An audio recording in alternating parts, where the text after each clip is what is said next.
Hello students, in this video we'll discuss chapter number 9 expansion of the British rule। बेटा हम लोग देखेंगे कि इंडिया के डिफरेंट पार्ट में कैसे ब्रिटिश रूल धीरे धीरे करके एस्टेब्लिश होगा। ठीक है, ये वाला जो पार्ट था जहाँ पर आज का हम बंगाल देखते हैं, बिहार देखते हैं, उड़ीसा, ये तो ऑलरेडी ब्रिटिशर्स के पास आ ही गया था आफ्टर बैटल ऑफ प्लासी जो हुआ था 1757 में and after battle of Buxar जो हुआ था 1764 में। ये दोनों ही वॉर इंडिया के लिए अच्छे साबित नहीं होते, दोनों में ही ब्रिटिशर्स जीत जाते हैं। बैटल ऑफ प्लासी भी इंडियन रूलर मतलब नवाब जो थे बंगाल के वो हारते हैं। बैटल ऑफ बक्सर में तो दिल्ली के शाह आलम टू, अवध से सुजा-उद-दौला और मीर कासिम बंगाल के ये तीनों हार जाते हैं। तो जब एक बड़ा एरिया ब्रिटिशर्स के पास आ जाता है बंगाल, बिहार और उड़ीसा, तो उसके बाद वो सोचते हैं कि क्यों ना मराठा एम्पायर भी हमारा हो जाए, क्यों ना मैसूर भी हमारा हो जाए। तो अब ब्रिटिशर्स धीरे धीरे डिफरेंट डिफरेंट पॉलिसीज लेके आएंगे to expand British rule in India. Okay, तो इस चैप्टर में हम लोग बेटा 100 ईयर्स के पीरियड को पढ़ेंगे, मतलब पूरे 100 सालों को पढ़ेंगे।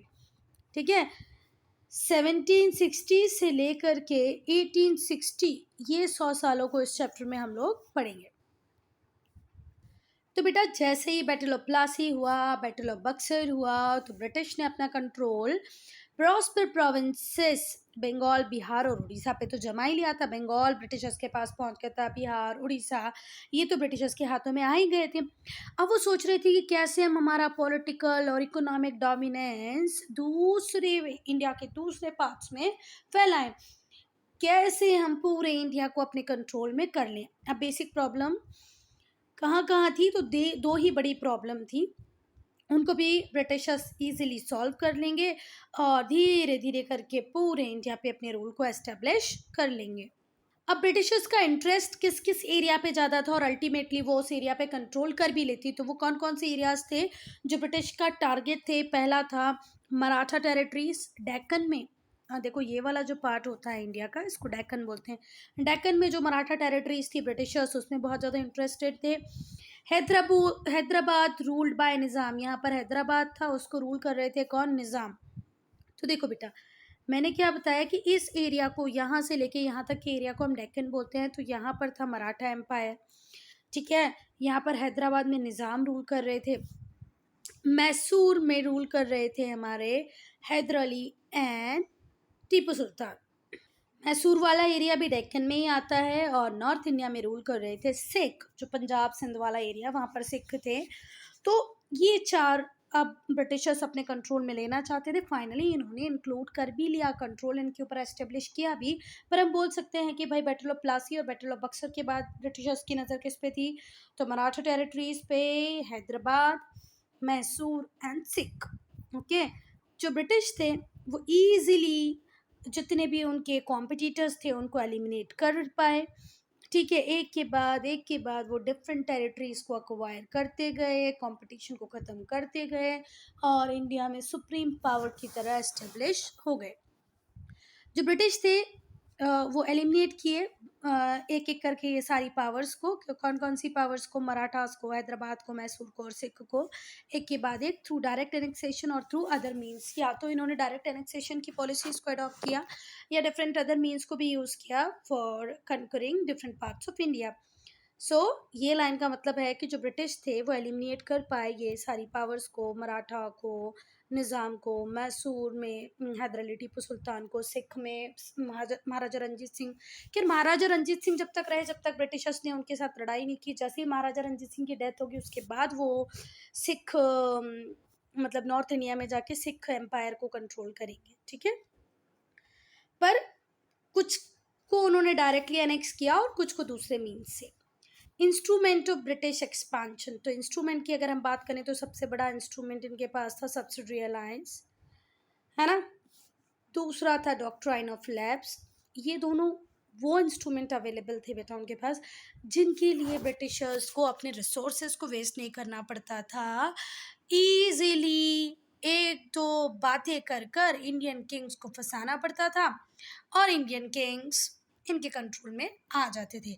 पर तो ये मैं इसीलिए इनको बोल रही हूँ कि ये ज़्यादा इम्पॉर्टेंट थे। बाकी डायरेक्ट एनेक्सेशन भी एक बहुत बढ़िया तरीका था टेरिटरीज़ को अक्वायर करने का, और ब्रिटिशर्स ने इसका भी भरपूर यूज़ किया। देखो, आप किसी को लड़के जीत लिए तो अच्छी बात है, पर कुछ को आपने ऐसे सोचा कि यार इतना क्या लड़ाई करना, हमें अब इतनी लड़ाई नहीं करनी है, तो आपने डिफरेंट डिफरेंट इंस्ट्रूमेंट्स बनाए, और वो डिफरेंट इंस्ट्रूमेंट्स थे सब्सिडरी अलायंस और डॉक्ट्राइन ऑफ लैप्स।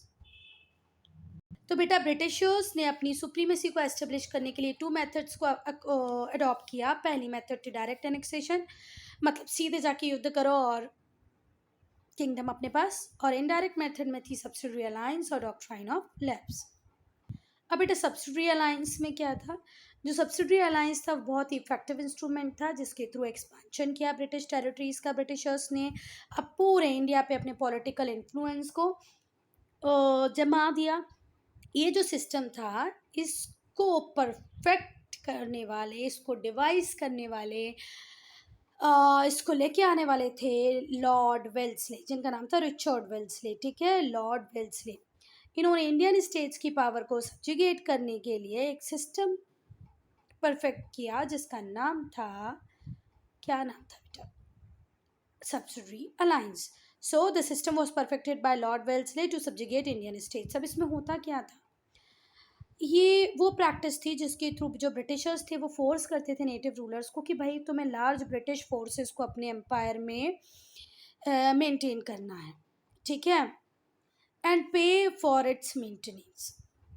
ब्रिटिशर्स कहते थे आप अपनी टेरिटरी के अंदर अपनी आर्मी रखें ना रखें हमें उससे मतलब नहीं, पर ब्रिटिश फोर्सेस को आपको रखना पड़ेगा, और ब्रिटिश फोर्सेस को मेंटेन करने के लिए आपको पे भी करना पड़ेगा।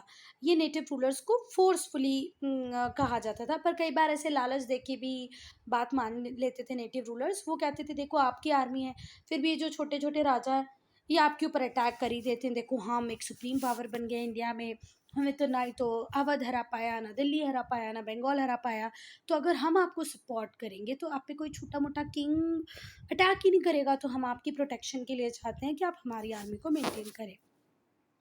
इन lieu of payment sometimes a part of rural territory was ceded to the Britishers. और बेटा ये जो पेमेंट इनको करनी पड़ती थी आर्मी के मेंटेनेंस के लिए, इस पेमेंट में कितनी बार हम लोगों ने ऐसा भी देखा कि रूलर को अपनी टेरिटरी का थोड़ा सा पार्ट भी ब्रिटिशर्स को देना पड़ता था। और क्या होता था इसमें? ये जो ब्रिटिश ऑफिशियल्स होते थे वो कोर्ट में रख दिए जाते थे। सपोज करो एक्स की टेरिटरी को सब्सिडरी अलायंस के थ्रू हमने मजबूर कर लिया कि आपको हमारी आर्मी को मेंटेन करना है, उसके लिए पे करना है, तो वाई नाम का एक ब्रिटिश ऑफिशियल्स हमेशा एक्स के कोर्ट में बैठेगा और एक्स को पिंच करता रहेगा, इसके साथ ट्रेड मत करो, ऐसे ट्रेड मत करो, इंटरनल पॉलिसीज ऐसे बनाओ, एक्सटर्नल पॉलिसीज ऐसे नहीं बनाओ।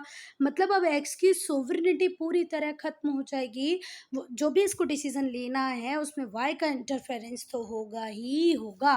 तो सब्सिडरी अलायंस जो भी राजा साइन करते थे वो शुरुआत में तो थोड़े बहुत कभी कभी खुश भी रहते थे, पर बाद में उन्हें रोना ही पड़ता था, क्योंकि उनकी सोवरेनिटी खत्म हो जाती थी बच्चा। अब वो खुद अपने अकॉर्डिंग कोई डिसीजन नहीं ले सकते थे, जो भी डिसीजन लेना है उसमें कहीं ना कहीं इंटरफेरेंस किसका रहेगा? उस ब्रिटिश ऑफिशियल का, जो रेसिडेंट बन के उसके कोर्ट में रहेगा ब्रिटिशर्स की साइड से। जो ब्रिटिश ऑफिसर्स थे जिन्हें रेसिडेंट कहा जाता है, उन्हें ब्रिटिश के कोर्ट में, रूलर के कोर्ट में बिठा दिया जाता था। ब्रिटिश के कोर्ट में नहीं, मतलब जिस राजा ने सब्सिडरी अलायंस साइन किया उसके कोर्ट में उस ब्रिटिश रेसिडेंट को बिठा दिया जाता था। Ruler could not employ any other officials, European officials in the court. और यहाँ पर जैसे ही आप सब्सिडरी अलायंस साइन करते हो, एक और कंडीशन आपको माननी पड़ेगी कि आपके किंगडम में कोई और यूरोपियन एम्प्लॉय आप नहीं कर सकते। जैसे फ्रेंच के लोगों को आप अपने कोर्ट में नहीं बुला सकते, पोर्तुगीज़ को अपने कोर्ट में नहीं बुला सकते, सिर्फ आप ब्रिटिश के साथ ही आपको रहना पड़ेगा। ब्रिटिश ऑफिशियल्स ही होंगे आपके कोर्ट में और कोई यूरोपियन नहीं होगा। जो स्टेट्स थे जिनको ब्रिटिशर्स ने सब्सिडरी अलायंस के थ्रू अपने कंट्रोल में किया वो थे हैदराबाद 1798 and 1800, तंजौर 1799, अवध 1801, ग्वालियर 1804, इंदौर 1817, उदयपुर जयपुर जोधपुर 1818। मतलब अब ये मेजर एरियाज ब्रिटिश के कंट्रोल में आ जाते हैं थ्रू सब्सिडरी अलायंस। इफ़ेक्ट्स क्या थे सब्सिडरी अलायंस के? जो इंस्ट्रूमेंट था सब्सिडरी अलायंस का, वो ब्रिटिश को बहुत तरीक़ों से फ़ेवर करता था। मतलब देखो, ब्रिटिशर्स के लिए फ़ेवरेबल था, पर हमारे इंडियन रूलर्स के लिए बिल्कुल अनफ़ेवरेबल, डिसएडवांटेजेस था सब्सिडरी अलायंस का सिस्टम। पर देखो, हमारे जो रूलर्स थे वो भी थोड़े मूर्ख टाइप के थे, वो जल्दी से किसी चीज़ को समझ नहीं पाते थे। वो पहले तो हाँ बोल देते थे किसी भी सिस्टम के लिए, बाद में उनको रियलाइज़ होता था, अरे यार! हम तो फँस गए। गलत हो गया, पर अब ठीक है, हो गया तो हो गया, अब कौन बदल सकता है उसको। तो जो ब्रिटिश थे वो आप सब्सिडरी अलायंस के थ्रू एक लार्ज आर्मी को मेंटेन कर रहे थे, and the expense was borne by Indian rulers. देखो, आर्मी मेंटेन हो रही थी ब्रिटिश की, और पैसा खर्च कौन कर रहा था उसके लिए? Indian ruler. जो टेरिटरीज थी ब्रिटिश की वो इंक्रीज हो गई। The territories that British acquired increase their resources, वहाँ पर रिसोर्सेज बढ़ने लगे, टेरिटरीज का साइज़ भी बढ़ने लगा, क्योंकि जो ब्रिटिश फोर्सेस के लिए कई बार पेमेंट करना होता था। अगर आप पेमेंट नहीं कर पाओगे तो आपको आपकी टेरिटरी का कुछ पार्ट देना होता था, अभी हमने पढ़ा। The territories that the British acquired increase their resources. It remove the threat of other European rivals, और इससे ये भी हुआ कि जो दूसरे यूरोपियन राइवल्स थे उनको भी एक तरीके से साइडलाइन कर दिया गया, क्योंकि अब किसी भी इंडियन रूलर के कोर्ट में जिन्होंने सब्सिडरी अलायंस साइन कर दिया है, कोई राइवल यूरोपियन तो नहीं रहेगा, है ना। तो इस तरीके से देखो, इंडियन रूलर्स का डर भी खत्म, क्योंकि उनके पास तो उनकी आर्मी है ही नहीं, वो तो ब्रिटिश आर्मी को मेंटेन कर रहे हैं। जिस भी दिन ब्रिटिश चाहे उनकी टेरिटरीज पे अटैक कर सकता है, क्योंकि जो ब्रिटिश फोर्सेस है वो रहेंगे तो ब्रिटिशर्स के साथ। ऐसा थोड़ी ना होगा कि उस किंगडम में उन्हें पाला जा रहा है, उन्हें सैलरी दी जा रही है, उनका मेंटेनेंस हो रहा है, तो वो उसके साथ रहेंगे। दूसरे जो यूरोपियंस थे वो भी साइडलाइन हो गए। क्यों? क्योंकि जैसे ही आप सब्सिडरी अलायंस साइन करते हो, आपके कोर्ट में कोई और यूरोपियन ऑफिशियल्स होना ही नहीं चाहिए। जो ब्रिटिश थे वो फॉरेन अफेयर्स को भी कंट्रोल करने लगे उस पर्टिकुलर स्टेट के जिसने सब्सिडरी अलायंस साइन किया है, थ्रू सब्सिडरी स्टेट्स। मतलब जो ब्रिटिश थे अब फॉरेन अफेयर्स को भी कंट्रोल कर रहे थे थ्रू सब्सिडरी स्टेट्स।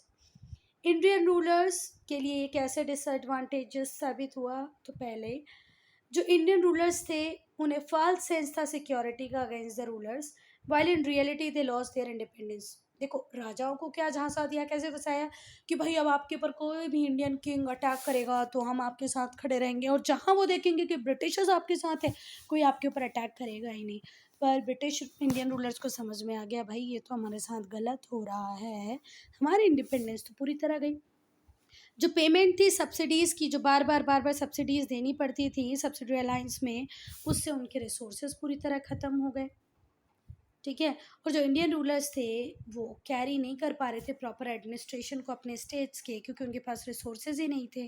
तो जो ब्रिटिश थे वो उनके ऊपर चार्जेस लगा देते थे मिस गवर्नेंस के, कि आप प्रॉपर एडमिनिस्ट्रेशन नहीं कर पा रहे हो, प्रॉपर गवर्नेंस नहीं कर पा रहे हो, और ये बोल के भी उनकी किंगडम को एनेक्स कर लिया जाता था। पहले तो देखो, एक्स के साथ सब्सिडरी अलायंस साइन करो, अपने ब्रिटिश ऑफिसर्स को वहाँ बिठा दो, उल्टे सीधे काम करवाओ, उनकी सारी पॉलिसीज़ में इंटरफेयर करो, और बाद में जब रिसोर्स पेमेंट कर करके उस किंग के पास कुछ नहीं बचे और वो प्रॉपर एडमिनिस्ट्रेशन नहीं कर पाया अपनी टेरिटरी का, तो क्या बोलो, आप तो लायक ही नहीं हो मैनेज करने के, चलो हम आपके ऊपर मिस गवर्नेंस के चार्जेस लगाते हैं और आपको आपकी किंगडम को हम एनेक्स कर लेते हैं और कहेंगे कि आप भैया ब्रिटिश इसको प्रॉपरली मैनेज करेंगे। तो थे ना ब्रिटिश समझदार, तो बहुत थे, हर एक पॉलिसी में उनकी समझदारी इतनी झलकती है ना। अब बेटा हम पढ़ेंगे डॉक्ट्राइन ऑफ लैप्स, ये भी एक इंस्ट्रूमेंट था इनडायरेक्ट एनेक्सेशन का। ठीक है, डायरेक्ट एनेक्सेशन में तो युद्ध करो, ये तो इनडायरेक्ट में तो डॉक्ट्राइन ऑफ लैप्स आएगा। बहुत ही बढ़िया था, इसको डिवाइस करने वाले, इसको परफेक्ट करने वाले जो व्यक्ति थे जिन उनका नाम था लॉर्ड डलहौजी। तो लॉर्ड डलहौजी को मैं पहले आपको पढ़ा देती हूँ, फिर डॉक्ट्राइन ऑफ लैप्स बताऊंगी। तो देखो, लॉर्ड डलहौजी की अगर हम बात करें, तो जो लॉर्ड डलहौजी थे उन्होंने इंडियन स्टेट्स को एनेक्स करने के लिए पॉलिसी बनाई थी जिसका नाम था doctrine of lapse. But he also introduce some modern reforms in India, पर यह भी कहा जाता है कि इन्होंने कुछ मॉडर्न रिफॉर्म्स भी इंडिया में लेके आए। 1853 में ये रेलवे नेटवर्क को एस्टेब्लिश किए इंडिया में, इसीलिए इन्हें फादर कहा जाता है इंडियन रेलवे का। Who is known as father of Indian railway? तो वो है लॉर्ड डलहौजी, जिन्होंने 1853 में रेल नेटवर्क को एस्टेब्लिश किया इंडिया में। अब डॉक्ट्राइन ऑफ लैप्स पढ़ते हैं। इन इंडियन ट्रेडिशन में वो रूलर जिसका अपना बेटा नहीं होता था वो अडॉप्ट कर लेता था किसी भी नियर बाय रिलेटिव के बेटे को। ठीक है, ऐसा ही होता था। जैसे कोई राजा है, उसका अपना बच्चा नहीं होगा तो वो क्या करेगा, अपने भाई का, बड़े भाई का, छोटे भाई का, बहन का, किसी भी बच्चे को अडॉप्ट करके उसको क्या बना देता था, वो किंग बना देता था। ठीक है, ऐसा ही होता था पहले तो इंडियन ट्रेडिशन में। The British acquired the right to sanction और रिफ्यूज द अडॉप्शन। पर अब जब ब्रिटिश पॉलिटिकल कंट्रोल करने लग गए इंडिया के ऊपर, एडमिनिस्ट्रेशन देखने लग गए, तो उन्होंने क्या बोला, ये जो आपका अडॉप्शन का जो रूल रेगुलेशन है अब इसे हम मैनेज करेंगे। हम चाहेंगे तो ही राजा अडॉप्शन कर पाएगा, हम चाहेंगे तो उसे सैंक्शन देंगे, हम चाहेंगे तो रिफ्यूज़ कर देंगे। ठीक है। The British acquired the right to sanction और refuse such an adoption by dependent Indian rulers. और एक इसके लिए जिन्होंने सब्सिडरी अलायंस साइन कर रखा था। बेटा, जिस भी राजा ने सब्सिडरी अलायंस साइन कर रखा था उसे हम वो कहते हैं, क्या कहते हैं, डिपेंडेंट रूलर। और डिपेंडेंट रूलर बच्चे को अडॉप्ट करेगा नहीं करेगा, इसका जो कंप्लीट कंट्रोल है किसके पास होता था, ब्रिटिशर्स के पास होता था। ये जो मेथड थी एनेक्सेशन की, this method of annexation of Indian territories was known as doctrine of lapse. इस मेथड को क्या कहा जाता है, डॉक्ट्राइन ऑफ लैप्स, जिसे फॉर्मुलेट किया था लॉर्ड डलहौजी ने, जो गवर्नर जनरल थे इंडिया के 1848 से 1856 तक। जब लॉर्ड डलहौजी का टाइम था तो बहुत सारे जो डिपेंडेंट स्टेट्स थे, पर्टिकुलरली दोज जिन्होंने सब्सिडरी अलायंस साइन किया हुआ था, उनकी डेथ हो जाती है बच्चा without leaving a male heir. ठीक है, तो वो डिपेंडेंट स्टेट्स जो किसी ना किसी तरीके से ब्रिटिशर्स पे डिपेंड थे, उनमें से बहुत सारे राजाओं की क्या हो जाती है बेटा, डेथ हो जाती है। और डेथ होने के पहले उनका अपना कोई बच्चा, उनका बायोलॉजिकल सन नहीं होता है, मतलब उनका मेल हायर नहीं होता है। तो ऐसे स्टेट्स को मर्सीलेसली एनेक्स कर लिया जाता है अंडर डॉक्ट्राइन ऑफ लैप्स। ठीक है, क्या कहा जाता था भैया, ये जो अडॉप्टेड सन होगा इसे हम किंग नहीं बनने देंगे, आप तो पेंशन पे रहें, और आपकी टेरिटरी तो लैप्स हो गई, वो किसके पास चली गई, ब्रिटिशर्स के पास चली गई। किस किस टेरिटरीज को इन्होंने डॉक्ट्रिन ऑफ लैप्स के थ्रू अपने कंट्रोल में किया ब्रिटिशर्स ने, पहला था सतारा 1848, Jaipur, Sambalpur 1849, Udaipur 1852, Jhansi 1853, Nagpur 1854 were the victims of this policy. तो आप लोगों ने मणिकर्णिका का मूवी देखी होगी ना, कंगना रनौत वाली, उसमें झांसी का यही तो पूरा दिखाया है, डॉक्ट्रिन ऑफ लैप्स वाला सिस्टम, जिसके थ्रू ब्रिटिशर्स झांसी को अक्वायर करना चाहते थे। तो सतारा, जयपुर, संबलपुर, उदयपुर, झांसी, नागपुर, ये सब विक्टिम रहे इस पॉलिसी के। Check point I discuss later in the separate video. Now Anglo Mysore relations, अंग्रेजों के और मैसूर के रिलेशंस कैसे थे। तो बेटा जो मैसूर था बहुत ही एम्बिशियस स्टेट्स था डेक्कन का, जो ब्रिटिश अथॉरिटी को बहुत ही बढ़िया तरीके से चैलेंज दे रहा था। इवन बच्चा जो हमारे टीपू सुल्तान थे, इन्होंने तो अपनी आर्मी को पूरी तरह मॉडर्नाइज कर रखा था, किसकी हेल्प से, फ्रेंच की हेल्प से। मतलब एक अच्छी खासी मॉडर्न आर्मी थी टीपू सुल्तान के पास। तो भैया डेक्कन में अगर ब्रिटिशर्स को कोई चैलेंज दे रहा था तो वो कौन ही थे, मैसूर।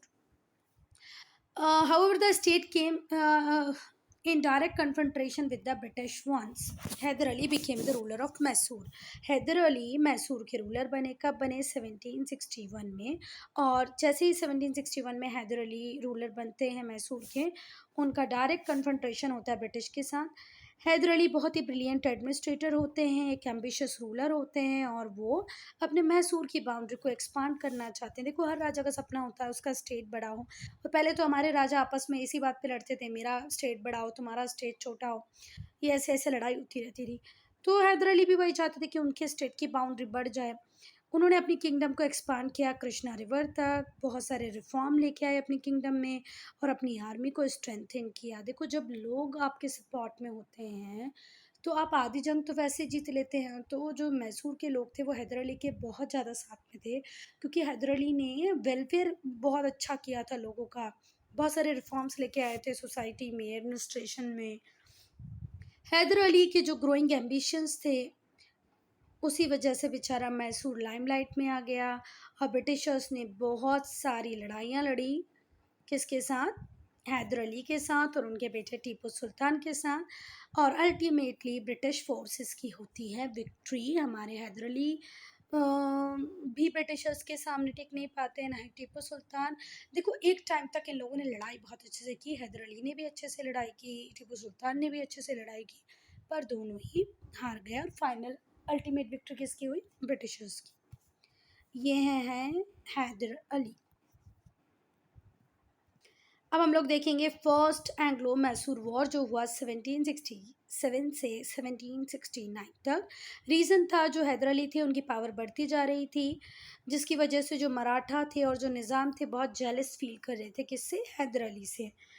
इन्होंने ब्रिटिशर्स के साथ एक अलायंस बनाया हैदर अली के अगेंस्ट में। अब देखो, दुश्मन ना करे दोस्त ने वो काम किया है, या बाहर वाले जो ना करें वो घर वालों ने ही किया है। मराठा एम्पायर इंडिया का, निज़ाम इंडिया का, पर उन्होंने किसको सपोर्ट किया? ब्रिटिशर्स का सपोर्ट किया, हैदर अली के अगेंस्ट में अलायंस बना लिया और फाइनली हैदर अली को हराने की कोशिश की। पर यहाँ पर बेटा ना ही तो निज़ाम सक्सेसफुल हो पाए, ना मराठा। इनका जो सपना था कि हम अंग्रेज़ों के साथ मिल के हरा ही देंगे किसको? टीपू सुल्तान के पापा जी, जिनका नाम था हैदर अली को, वो ऐसा सपना देख रहे थे। पर हैदर अली भी बहुत समझदार थे, उन्होंने जब डिप्लोमेटिकली बात की निज़ाम से और मराठा से, तो उन्हें अपनी साइड में कर लिया और बढ़िया सी डिफीट दी किसको? ब्रिटिशर्स को, फर्स्ट एंग्लो मैसूर वॉर में। तो फिर से सुनना, जब हैदर अली का इन्फ्लुएंस बढ़ता जा रहा था तो निज़ाम हैदराबाद के भी बहुत परेशान थे और मराठा भी बहुत परेशान थे। ये ब्रिटिशर्स के साथ मिलके हैदर अली को हराना चाहते थे, पर ये सपना उनका पूरा हुआ नहीं। हैदर अली ने जैसे ही मराठा और निज़ाम से बात की, उन्हें अपने साइड में कर लिया और ब्रिटिशर्स को बढ़िया सी डिफीट दी फर्स्ट एंग्लो मैसूर वॉर में। रिजल्ट क्या हुआ? मार्च 1769 में ही attack Madras and force the British to sign the treaty. इन्होंने मद्रास पर अटैक किया और ब्रिटिशर से ट्रीटी साइन करवा ली। टेम्पररी पीस आया इस ट्रीटी की टर्म्स के अकॉर्डिंग। जो ब्रिटिशर्स थे उन्होंने प्रॉमिस किया कि वो हैदर अली को हेल्प करेंगे in case Mysore was attack by the other power. और ये जो ट्रीटी साइन हुई 1769 में, उस ट्रीटी के थ्रू बेटा ब्रिटिशर्स ने ये कहा कि भाई तुम चिंता नहीं करो हैदर अली, अगर आपके ऊपर कोई भी आसपास का किंगडम अटैक करेगा तो हम आपके साथ हैं। सेकेंड एंग्लो मैसूर वॉर वो हुआ 1780 से 1784। रीज़न था ब्रिटिशर्स ने हैदर अली को एलिमिनेट किया बाय देयर एक्ट। जब मराठा अटैक कर रहे थे मैसूर पे, उन्होंने हेल्प करने से मना कर दिया। ठीक है, ब्रिटिश पहले क्या बोल के गए थे कि तुम्हारे ऊपर कोई भी दूसरी एम्पायर अगर अटैक करेगी तो हम तुम्हारा साथ देंगे। तो मैसूर को ऐसा लगने लगा, मतलब हैदर अली को ऐसा लगने लगा यार ब्रिटिशर्स तो हमारा साथ देंगे, पर जब मराठास ने मैसूर पे अटैक किया तो उन्होंने हेल्प करने से मना कर दिया। 1779 में they captured the French position at Mahe which was under the protection of Hyder Ali. Mahe में जो फ्रेंच पोजीशंस थे ब्रिटिशर्स ने उसके ऊपर अटैक कर दिया, जो कि हैदर अली की प्रोटेक्शन में। इन दोनों बातों को लेके हैदर अली बहुत गुस्सा हुए और वो ब्रिटिशर्स से रिवेंज लेना चाहते थे कि भाई ये तो अपनी बातों पे भी नहीं रह पा रहे हैं। पहले बोले हम तुम्हारी हेल्प करेंगे, हेल्प नहीं किए, फिर और तो और हमारे प्रोटेक्शन में जो माहे था उस पर भी इन लोगों ने अटैक कर दिया, फ्रेंच पोजीशंस पे अटैक किए, तो गलत है। इस वजह से all this infuriated him. Hyder Ali बहुत गुस्सा हुए और उन्होंने रिवेंज लेने की सोची, किससे? ब्रिटिशर्स से। कोर्सेज ऑफ इवेंट हुआ क्या क्या? हैदर अली ने एक अलायंस बनाया निज़ाम और मराठास के साथ। तीनों अग्री हुए कि ब्रिटिशर्स के अगेंस्ट में फाइट करेंगे सेकेंड एंग्लो वॉर में। इनिशियली इनकी कंबाइंड आर्मी मैनेज करती रही कि लड़ेगी और इन्होंने ब्रिटिशर्स को डिफीट दी। इन्होंने आरकोट कैप्चर कर लिया और आगे तक गए, मद्रास तक। वॉरेन हेस्टिंग्स ने फोर्सेस भेजी बंगाल से, उसने निज़ाम को दे दी ब्राइब। मतलब हमारे ये लोग बहुत बेकार थे, पता है। इन छोटे छोटे फ़ायदों के लिए सोचते थे, कंट्री के लिए, अपने लोगों के लिए नहीं सोचते थे। और वहाँ पर ट्रीटी साइन कर दी मराठास के साथ। मराठास के साथ भी एक ट्रीटी साइन कर दी। अब किसने? वॉरेन हेस्टिंग्स ने। निज़ाम को ब्राइब दे दी। The British saved Madras and Hyder Ali was defeated. और इस तरीके से निज़ाम को रिश्वत दे के मराठास के साथ ट्रीटी साइन करके इन्होंने मद्रास को बचा लिया ब्रिटिशर्स ने और हैदर अली को हरा दिया। 1782 में हैदर अली की डेथ हो जाती है बच्चा। 1782 1782 में डेथ होती है हैदर अली की। पर इनका जो बेटा होता है टीपू सुल्तान, वो कंटिन्यू रखता है अपनी फ़ाइट को ब्रिटिशर्स के साथ। 1784 में ट्रीटी ऑफ मैंगलोर होती है बिटवीन द टू पार्टीज़ और वॉर ख़त्म होता है। तो हैदर अली की तो डेथ हो जाती है बेटा 1782 में, पर टीपू सुल्तान बढ़िया तरीके से लड़ते हैं और 1784 में ट्रीटी ऑफ मैंगलोर साइन होती है दोनों पार्टीज़ के बीच में। दोनों अग्री कर जाते हैं कि यार जो जो जीता हुआ पार्ट था दोनों का, वो हम एक दूसरे को वापस कर देंगे और रिलीज़ कर देंगे प्रिजनर्स ऑफ वॉर। जो युद्ध के सैनिक हमने अंग्रेज पकड़े होंगे या जो अंग्रेजी सैनिक पकड़े होंगे हम उन्हें वापस दे देंगे। वो हैदर अली मतलब टीपू सुल्तान के सैनिकों को वापस दे देंगे, सोल्जर्स को वापस दे देंगे। ऐसी ट्रीटी भी साइन हो गई। ठीक हुई बात। ट्रीटी ऑफ मैंगलोर 1784 में साइन होती हैं। किस किस के बीच में? टीपू सुल्तान और ब्रिटिश के बीच में, जिसके थ्रू ये कहा जाता है कि वॉर ख़त्म और अब हम एक दूसरे की टेरिटरीज़ भी जो जीती थी वो वापस कर देंगे और प्रिजनर्स ऑफ वॉर को भी वापस कर देंगे, मतलब जो बंदी थे उनके भी वापस कर देंगे। अब हम देखेंगे थर्ड एंग्लो मैसूर वॉर 1790 से 1792। रीज़न ये था कि जो टीपू सुल्तान थे वो ब्रिटिश के इतने अगेंस्ट हो गए थे कि उन्होंने दूसरे यूरोपियन से अलायंस बनाना चालू कर दिया, दूसरे यूरोपियन से बात करना चालू कर दी कि भैया अब तो हमें ब्रिटिशर्स बिल्कुल पसंद नहीं है, हमें तो ब्रिटिशर्स को भगाना है इंडिया से, मतलब हमारे एरिया से। तो ये जो वॉर था थर्ड एंग्लो मैसूर वॉर, ये टीपू सुल्तान और ब्रिटिश के बीच में हुआ। टीपू सुल्तान ने कोशिश की कि वो अलायंस बना ले फॉरेन पावर्स के साथ अगेंस्ट द ब्रिटिश, और इसी पर्पज़ के लिए उन्होंने एम्बेसडर्स भेजे फ्रांस और टर्की। जो ब्रिटिश गवर्नर जनरल थे लॉर्ड कॉर्नवालिस, इनको ये बात बिल्कुल अच्छी नहीं लगी और वो इस बात को समझ गए थे कि अगर हमने अभी टीपू सुल्तान की पावर को सबड्यू नहीं किया तो ये बहुत बड़ा चैलेंज बन जाएगा हमारे लिए। तब मराठा और जो निज़ाम, अब बेटा मराठा और निज़ाम जो कभी कभी टीपू सुल्तान के साथ थे, कभी उससे अलग हो जा रहे थे, ये लोग भी जेलिस थे कि यार इस तरीके से तो इसका इन्फ्लुएंस बढ़ता ही जा रहा है, ये तो फ्रेंच के साथ बात कर रहा है, टर्की के साथ बात कर रहा है ना, अंग्रेज भी इससे डर रहे हैं, तो ऐसा तो हम नहीं होने दे सकते। तो अब ब्रिटिशर्स तो अगेंस्ट में ही हैं, साथ ही साथ मराठा और निज़ाम भी जलन कर रहे हैं, जेलिस फील कर रहे हैं। अब बेटा 1789 में जो टीपू सुल्तान होते हैं वो अटैक कर देते हैं त्रावणकोर पे। 1789 में टीपू सुल्तान अटैक कर देते हैं त्रावणकोर। अब त्रावणकोर क्यों इम्पोर्टेंट था? बेटा यहाँ से पेपर, ब्लैक पेपर होती ना, काली मिर्च, जो भी आप लोग पिज़्ज़ा वगैरह पे डाल के खाते होंगे, वैसे तो हम लोगों के टाइम में हम लोग इसको पापड़ में डलती थी, हाँ, बाकी कभी साबूदाने की खिचड़ी में, पर अभी आप लोगों के लिए टॉपिंग्स में या गार्निश करने के लिए, किसको पिज़्ज़ा वगैरह को गार्निश तो क्या यार गलत बोल रही हूँ मैं, सजाने के लिए पिज़्ज़ा के ऊपर से नहीं डालते हैं ब्लैक पेपर।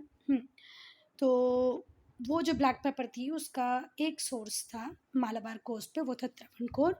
तो त्रावणकोर को टीपू सुल्तान अटैक करके अपने पास ले लेते हैं। ठीक है, Tipu Sultan attack Travancore which was the only source of paper for the British at in the Malabar coast. जो ब्रिटिश थे वो अलायंस बना लेते हैं मराठास के साथ, निज़ाम के साथ, और टीपू सुल्तान के अगेंस्ट में वॉर डिक्लेयर कर देते हैं। तो जो थर्ड मैसूर वॉर होता है वो 1790 में होता है। टीपू सुल्तान बहुत बहादुरी से लड़ते हैं 2 साल तक, पर 1792 में वो हार जाते हैं। रिजल्ट क्या निकलता है इस वॉर का? वो होता है ट्रीटी ऑफ सेरिंगपटम, जो साइन होती है 1792 में। टीपू सुल्तान सरेंडर कर देता है अपनी आधी टेरिटरी, ठीक है, which was distributed between British Nizam and Maratha. जो बेटा थर्ड मैसूर वॉर था, यहीं से अब टीपू सुल्तान का डिक्लाइन स्टार्ट होता है। थर्ड मैसूर वॉर के ख़त्म होने पे ट्रीटी साइन होती है, ट्रीटी ऑफ सेरिंगपटम, जिसमें टीपू सुल्तान सरेंडर कर देता है अपनी हाफ टेरिटरी। और ये जो हाफ टेरिटरी टीपू सुल्तान जो सरेंडर करते हैं वो किस किस के बीच में बढ़ जाती है बेटा? ब्रिटिशर्स के बीच में, निज़ाम के बीच में और मराठास के बीच में, क्योंकि इनकी ही कंबाइंड फोर्सेस ने हराया था टीपू सुल्तान को। उसने वॉर इंडेमनिटी भी थी ब्रिटिशर्स को, मतलब ऐसा होता है ना कि मैं अगर आपको कोई नुकसान कर दूँ तो आप बोले मुझे बदले में पैसा दो, तो ऐसे ब्रिटिशर्स ने बोला कि भाई ये वॉर की वजह से हमारा बहुत लॉस हुआ है, आपको लॉस कवरेज देना पड़ेगा, तो वॉर इंडेमनिटी भी दी। Tipu Sultan also had to leave his 2 sons as hostage with the British, और टीपू सुल्तान को अपने दोनों बेटों को भी ब्रिटिशर्स को देना पड़ा होस्टेज में, मतलब बंदी बना के ले गए वो टीपू सुल्तान के बेटों को, कौन? ब्रिटिशर्स। ठीक है, नाउ यू नो में दिया है कि गुम्बज जो टीपू सुल्तान था उनका मौसलम सिचुएटेड है सेरिंगपट्टम में, जो उनका फोर्ट है उसके बाहरी। इसको बनाया था टीपू ने अपने पेरेंट्स के लिए 1782 और 1784 के बीच में, पर इन्हें भी यहीं पर बरी किया गया 1799 में। चलो फोर्थ एंग्लो मैसूर वॉर की बात करेंगे। रीज़न थे, टीपू सुल्तान चाहते थे कि ब्रिटिशर्स से अपनी हार का बदला लें। जो ह्यूमिलेटिंग ट्रीटमेंट दिया ब्रिटिशर्स ने इन्हें, वो उसका बदला लेना चाहते थे। लॉर्ड वेल्सली जो इंडिया आए थे गवर्नर जनरल बन के 1798 में, वो इक्वली एनेक्शियस थे कि भैया उन्हें भी टीपू सुल्तान की पावर को पूरी तरह ख़त्म करना है। वो डिटरमिन थे कि भैया जो फ्रेंच का इन्फ्लुएंस है नेटिव रूलर के कोर्ट में, बहुत सारे नेटिव, बहुत सारे तो नहीं, 2-4 नेटिव कोर्ट थे जिनमें फ्रेंच का इन्फ्लुएंस था, तो उसको ख़त्म करना था। ये लॉर्ड वेल्सले का मेन एम था। तो इन दोनों बातों को लेके होगा फोर्थ एंग्लो मैसूर वॉर, क्योंकि टीपू सुल्तान अपने लिए बदला लेना चाहते हैं और लॉर्ड वेल्सले भी टीपू सुल्तान को ख़त्म करना चाहते हैं, साथ ही साथ फ्रेंच पावर को ख़त्म करना चाहते हैं। तो मैसूर में तो अच्छा खासा फ्रेंच इन्फ्लुएंस था। वेल्सले ने डिक्लेयर किया वॉर अगेंस्ट टीपू सुल्तान 1799 में। रिजल्ट ये निकला कि ब्रिटिशर्स कैप्चर कर पाए सेरिंगपट्टम को। मई 1799 में टीपू सुल्तान की डेथ होती है, जब वो अपनी कैपिटल सिटी को डिफेंड कर रहे होते हैं, बचा रहे होते हैं।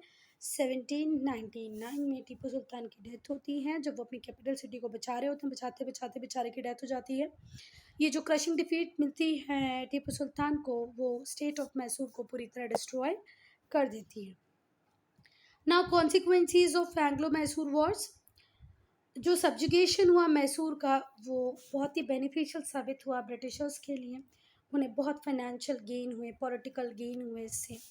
जो टेरिटरीज थी कंपनी की, वो और ज़्यादा बढ़ा दी गई, मालाबार कोस्ट तक बढ़ गई, कोरोमंडल कोस्ट तक पहुंच गई, और अब एक सोल ट्रेडिंग जाइंट बन गए थे ब्रिटिशर्स इंडिया में। नियरली जो हाफ मैसूर किंगडम था उसे डिवाइड कर दिया गया निज़ाम मराठा और ब्रिटिश के बीच में।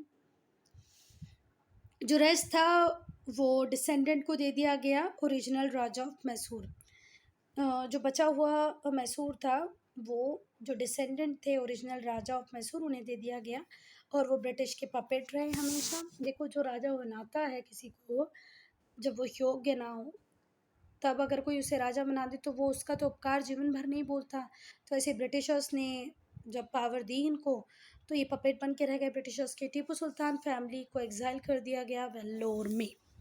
So student, I am ending this video here. Only if you have any doubt, any problem, to write in comment section. We'll discuss from Anglo-Maratha relations in part 2.